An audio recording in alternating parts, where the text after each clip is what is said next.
지갑 안쪽에서 오래된 카드 한 장이 나왔습니다. 위급시 연락처 그 칸에는 이미 떠난 아내의 이름이 적혀 있었습니다. 지우개를 대는 순간 손이 멈췄습니다. 누군가의 이름을 바꾼다는 건 생각보다 큰일이더군요. 그날도 그는 병원에서 돌아오는 길을 일부러 천천히 걸었습니다. 검사 결과는 생각보다 나쁘지 않았습니다. 의사는 담담한 목소리로 말했습니다. 당장 문제는 없지만 연세를 고려하면 관리가 필요합니다. 별다른 이야기가 아니었습니다. 하지만 연세라는 단어가 묘하게 마음에 오래 남았습니다. 그는 자신의 나이를 잊고 살아온 것은 아니었지만 누군가가 그 숫자를 입 밖으로 꺼낼 때면 새삼 현실이 가까이 다가오는 느낌이었습니다. 집에 도착하자 그는 가방을 내려놓고 그대로 의자에 앉았습니다. 숨이 약간 가빴고 손끝이 차가웠습니다. 이런 날이면 그는 늘 아무 일 없다는 듯 행동해 왔습니다. 혼자 사는 사람에게는 그게 가장 익숙한 방식이었기 때문입니다. 누군가에게 걱정을 끼칠 일도 없고 스스로를 다독이는 것만으로도 하루는 충분히 지나갔습니다. 그런데 이상했습니다. 오늘은 그 익숙한 방식이 잘 통하지 않았습니다. 그는 한참을 멍하니 앉아 있다가 시선이 책상 위 지갑으로 향했습니다. 별 생각 없이 지갑을 열었다가 그는 안쪽에서 작은 종이 한 장을 발견했습니다. 위급시 연락처. 10년 전쯤 건강검진을 받을 때 적어두었던 카드였습니다. 당시 병원에서 받은 양식이었는데 그는 그때도 별 고민 없이 한 사람의 이름을 적었습니다. 아내의 이름이었습니다. 하지만 아내는 이미 8년 전에 세상을 떠났습니다. 그는 그 이름을 한참 바라보았습니다. 익숙한 글씨체였습니다. 자신이 쓴 글씨인데도 마치 오래전 누군가가 남긴 흔적처럼 느껴졌습니다. 휴대폰에 적어도 됐지만 그에게는 종이 한 장이 더 무거웠습니다. 한 번 적으면 마음까지 따라 적히는 것 같아서요. 그는 서랍에서 지우개를 꺼내 들었습니다. 지우는 게 아니라 지금에 맞춰 적는 거라고 스스로를 설득했습니다. 아내를 잊는 게 아니었습니다. 다만 양식을 채우는 것이었습니다. 현재를 기록하는 것이었습니다. 그는 잠시 멈췄다가 더 이상 미루지 않기로 했습니다. 지우개를 대는 손길은 생각보다 더뎠습니다. 지우개 가루가 카드 위에 흩어졌고 그는 괜히 숨을 고르며 중얼거렸습니다. 이제 바꿔야지. 빈칸이 된 카드를 바라보자 마음이 더 불안해졌습니다. 적지 않으면 안 될 것 같았습니다. 그렇다고 아무 이름이나 적을 수도 없었습니다. 위급한 순간에 연락할 사람이란 단순히 가까운 사람이 아니라 가장 먼저 떠오르는 사람이어야 했습니다. 그는 잠시 눈을 감았습니다. 자연스럽게 떠오른 얼굴이 있었습니다. 함께 밥을 먹고 가끔 전화를 하고 굳이 약속하지 않아도 주말이 겹치던 사람. 66세 여자였습니다. 그녀 역시 남편을 6년 전에 떠나보냈고 두 사람은 같은 동네 경로당에서 자연스럽게 알게 되었습니다. 처음엔 그저 인사를 나누는 사이였습니다. 그러다 어느 날 그가 혼자 식사를 하고 있을 때 그녀가 물었습니다. 혼자 드세요? 그 질문이 딱히 특별한 것은 아니었지만 그 이후로 둘은 가끔 함께 밥을 먹게 되었습니다. 산책도 함께 하게 되었고 저녁에 짧은 전화를 나누는 것도 자연스러워졌습니다. 그렇게 1년이 지나고 계절이 한번 바뀌는 동안 두 사람의 관계는 조용히 깊어졌습니다. 하지만 그는 아직 그 관계를 뭐라고 부르지 않았습니다. 친구라는 말도 연인이라는 말도 어느 쪽도 입 밖으로 꺼낸 적이 없었습니다.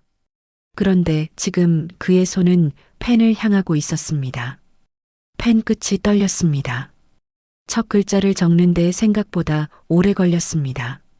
두 번째 글자를 쓸 때는 손에 힘이 들어갔습니다. 글자가 약간 삐뚤어졌습니다. 마지막 받침을 적고 나서야 그는 길게 숨을 내쉬었습니다. 적고 나서 그는 한참을 그 이름을 바라보았습니다.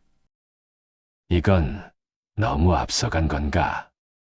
그는 혼잣말을 하며 카드를 접어 지갑에 다시 넣었습니다. 마음 한구석이 이상하게 조용해졌습니다. 겁이 없어진 건 아니었습니다. 다만 이제는 확실해진 느낌이었습니다. 만약의 순간 가장 먼저 떠오르는 사람이 있다는 사실을 그는 휴대폰을 집어들었다가 내려놓기를 몇 번 반복했습니다. 검사 결과를 말할 필요는 없었습니다. 괜히 걱정을 만들고 싶지도 않았습니다. 하지만 그녀의 목소리가 듣고 싶었습니다. 대신 아주 평범한 말로 전화를 걸었습니다. 저녁 드셨어요? 잠시 후 그녀의 목소리가 들렸습니다. 네. 근데 목소리가 좀 피곤해 보여요. 그 말에 그는 잠깐 웃었습니다. 자신도 모르게 목소리에 피곤함이 배어 있었던 모양입니다. 그냥 오늘 좀 길어서요. 많이 힘드셨어요? 아니에요. 괜찮습니다. 전화를 끊고 난 뒤 그는 다시 지갑을 열어 카드가 있는지 확인했습니다. 여전히 그 이름은 거기 있었습니다. 사랑이라는 단어는 여전히 부담스러웠지만 그 이름을 다시 지우고 싶지는 않았습니다. 그날 이후로 그는 조금 달라졌습니다. 알람이 울리기 전에 약통을 먼저 열었습니다. 밥상을 차리며 누가 볼 것도 아닌데 반찬을 하나 더 꺼냈습니다. 냉장고 문을 열 때마다 그는 혼잣말처럼 중얼거렸습니다. 오늘도 잘 먹어야지. 누구를 위해서라기보다는 그저 몸을 함부로 쓰면 안 된다는 생각이 자연스럽게 들었습니다. 다음 날 그는 그녀를 만났습니다. 평소처럼 특별한 약속은 없었습니다. 동네 식당에서 점심을 먹고 커피를 마셨습니다. 그녀는 그의 얼굴을 한 번 더 살피며 물었습니다. 병원은 다녀오셨어요? 그는 잠시 망설이다가 고개를 끄덕였습니다. 그녀의 시선이 그의 손목으로 향했습니다. 그는 그제야 깨달았습니다. 병원에서 받은 환자 확인 팔찌를 아직 떼지 않고 있었던 것입니다. 얇은 종이 띄었지만 그녀의 눈에는 금방 띄었던 모양입니다. 네, 별건 아니래요. 그 말이 너무 빠르게 나와서 스스로도 놀랐습니다. 그녀는 더 묻지 않았습니다. 대신 컵을 그의 쪽으로 밀어주며 말했습니다. 그래도 요즘엔 몸 먼저 챙겨요. 그 말이 이상하게 마음에 남았습니다. 걱정해 달라고 한 적도 없는데 그는 이미 누군가의 하루 안에 들어와 있었습니다. 싫지 않았습니다. 오히려 그 자리가 자연스럽게 느껴졌습니다. 집으로 돌아오는 길, 그는 손목의 팔찌를 떼어냈습니다. 그리고 문득 생각했습니다. 만약 오늘 쓰러졌다면 예전 같았으면 그 생각에서 바로 멈췄을 것입니다. 하지만 이번엔 달랐습니다. 그는 자연스럽게 휴대폰을 꺼내 그녀의 이름을 확인했습니다. 아직 전화하지는 않았습니다. 다만 연락할 수 있다는 사실만으로도 마음이 덜 급해졌습니다. 그날 밤 그는 지갑을 꺼내 카드 위치를 조금 바꿨습니다. 잘 보이는 쪽으로. 괜히 웃음이 나왔습니다. 누군가에게 말하지 않아도 그의 선택은 이미 일상에 스며들고 있었습니다. 며칠 뒤 그녀가 무심하게 말했습니다. 요즘은 연락이 좀 빨라졌네요. 그는 웃으며 답했습니다. 그런가요? 예전엔 하루 지나서 답장 올 때도 있었는데. 그는 잠시 생각하다가 조용히 말했습니다. 이제는 하루를 넘기고 싶지 않아서요. 그 말은 고백이 아니었습니다. 하지만 그녀는 그 의미를 알아들었습니다. 잠시 침묵이 흘렀고 그녀는 시선을 피하며 말했습니다. 그럼 저도 휴대폰 소리 좀 크게 해둘게요. 그날 둘은 사랑이라는 말을 하지 않았습니다. 하지만 그는 알았습니다. 이미 시작된 것을, 더 이상 부정하지 않게 되었다는 것을. 그런데 며칠 뒤 예상치 못한 일이 생겼습니다. 그는 새벽에 갑자기 심한 두통으로 잠에서 깼습니다. 머리가 지끈거렸고 온몸에 식은땀이 흘렀습니다. 그는 침대에서 일어나려고 했지만 어지러움이 심해서 제대로 움직일 수가 없었습니다. 평소 같았으면 그는 참았을 것입니다. 좀 쉬면 나아지겠지 하고 그냥 누워 있었을 것입니다. 하지만 이번엔 달랐습니다. 지갑 속 카드에 적힌 이름이 떠올랐습니다. 그는 떨리는 손으로 휴대폰을 집어들었습니다. 화면이 흐릿하게 보였지만 그는 이미 누구에게 전화해야 하는지 알고 있었습니다. 신호음이 울렸습니다. 한 번, 두 번, 세 번. 새벽 4시였습니다. 그는 전화를 끊어야 하나 망설였습니다. 하지만 4번째 신호음이 울릴 때 그녀의 목소리가 들렸습니다. 여보세요? 목소리에 잠이 묻어 있었습니다. 그는 미안했지만 동시에 안도했습니다.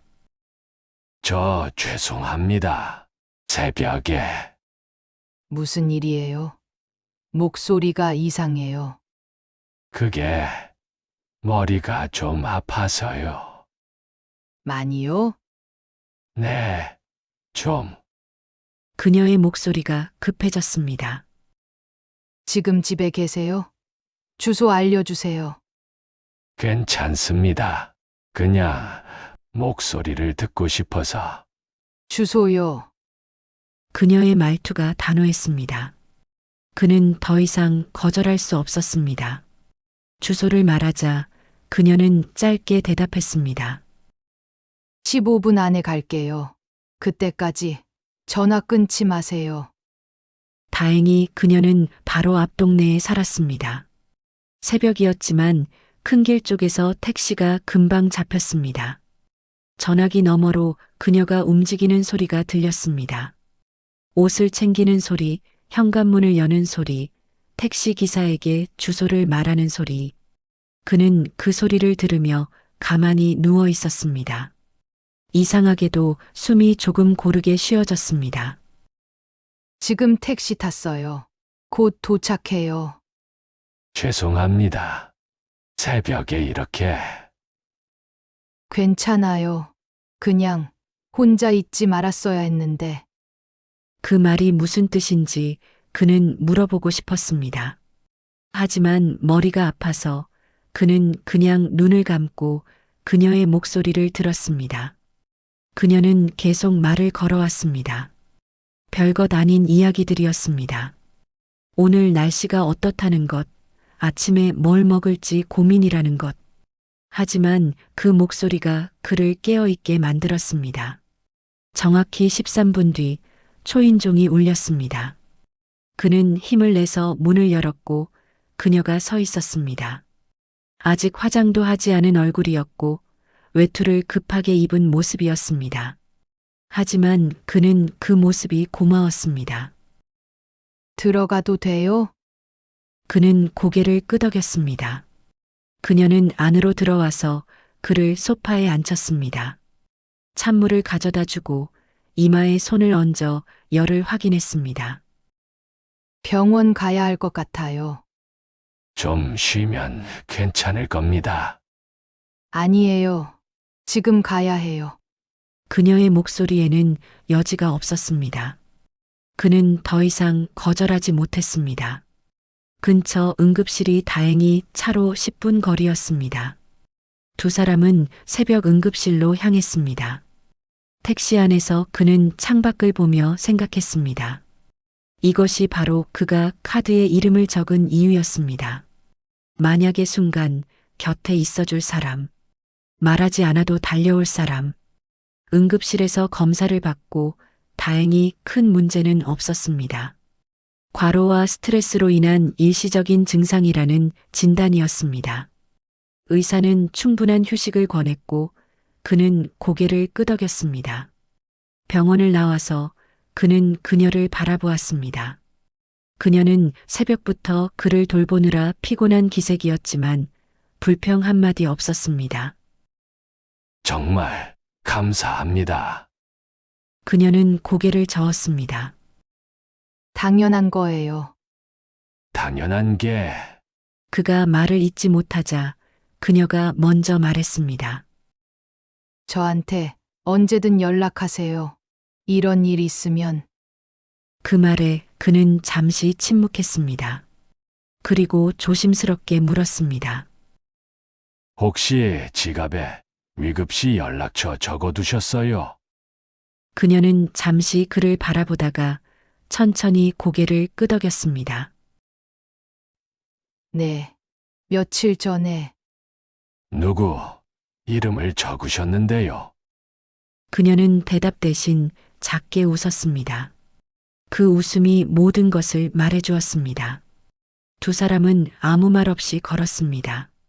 새벽 거리는 고요했고 하늘은 조금씩 밝아지고 있었습니다. 그는 지갑을 꺼내 그 카드를 한번 만져보았습니다. 종이 한 장이었지만 그날만큼은 혼자라는 말을 밀어내는 벽처럼 느껴졌습니다. 그날 이후로 두 사람의 관계는 조금 더 가까워졌습니다. 여전히 사랑이나 연인이라는 말은 하지 않았습니다. 하지만 이제는 서로의 일상에 자연스럽게 존재했습니다. 아침에 약 챙겼는지 확인하는 전화, 저녁에 뭘 먹었는지 묻는 메시지, 주말에 함께 장을 보러 가는 일, 그런 작은 것들이 쌓여갔습니다. 어느 날 그는 다시 병원에 정기 검진을 받으러 갔습니다. 이번에는 혼자 가지 않았습니다. 그녀가 함께 갔습니다. 대기실에서 기다리면서 그녀가 물었습니다. 떨려요? 조금요. 제가 옆에 있잖아요. 그 말이 묘하게 힘이 되었습니다. 검사 결과는 좋았습니다. 의사는 만족스럽다는 표정으로 말했습니다. 잘 관리하고 계시네요. 계속 이렇게만 하세요. 병원을 나오면서 그는 그녀에게 말했습니다. 덕분인 것 같습니다. 뭐가요? 건강해진 게요. 그녀는 웃으며 대답했습니다. 저도 요즘 건강해졌어요. 정말요? 네. 누군가 신경 쓸 사람이 생기니까 저도 몸을 챙기게 되더라고요. 그 말에 그는 가슴이 따뜻해졌습니다. 서로가 서로에게 이유가 되어주고 있었습니다. 더 건강하게, 더 조심스럽게, 더 오래 함께하기 위해서 어느 날 저녁 두 사람은 공원을 산책했습니다. 해가 지고 있었고 하늘은 붉게 물들어 있었습니다. 그는 문득 궁금해졌습니다. 언제부터였어요? 뭐가요? 제 이름을 적으셔야겠다고 생각하신 게 그녀는 잠시 생각하다가 대답했습니다.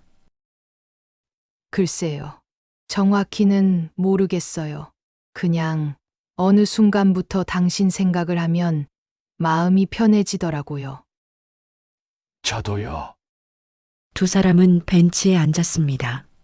침묵이 흘렀지만 불편하지 않았습니다. 그는 지갑에서 카드를 꺼냈습니다. 그리고 그녀에게 보여주었습니다. 이거 보여드리고 싶었어요. 그녀는 카드를 받아들었습니다. 자신의 이름이 적혀 있는 것을 보고 그녀는 작게 미소 지었습니다. 저도요. 그녀도 지갑에서 카드를 꺼냈습니다. 거기에는 그의 이름이 적혀 있었습니다. 두 사람은 서로의 카드를 바라보았습니다. 말이 필요 없었습니다. 그 작은 카드 한 장이 이미 모든 것을 말하고 있었습니다. 사랑은 때로 큰 말보다 작은 선택으로 시작됩니다. 지갑 속 작은 카드에 적힌 이름 한 줄. 그것은 단순한 연락처가 아니라 내 인생에서 가장 중요한 사람이 누구인지를 보여주는 고백이 되어버렸습니다. 69세 남자와 66세 여자는 사랑이라는 말을 하지 않았지만 이미 서로의 삶에 깊이 들어와 있었습니다. 혹시 여러분도 누군가를 떠올리고 계신가요?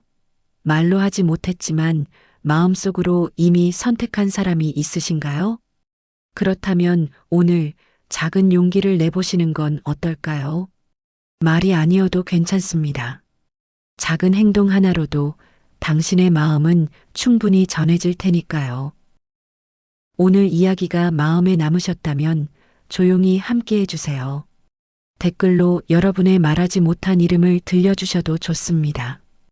다음 이야기에서 또 다른 황혼의 순간으로 찾아뵙겠습니다. 감사합니다. 따뜻한 하루 보내세요.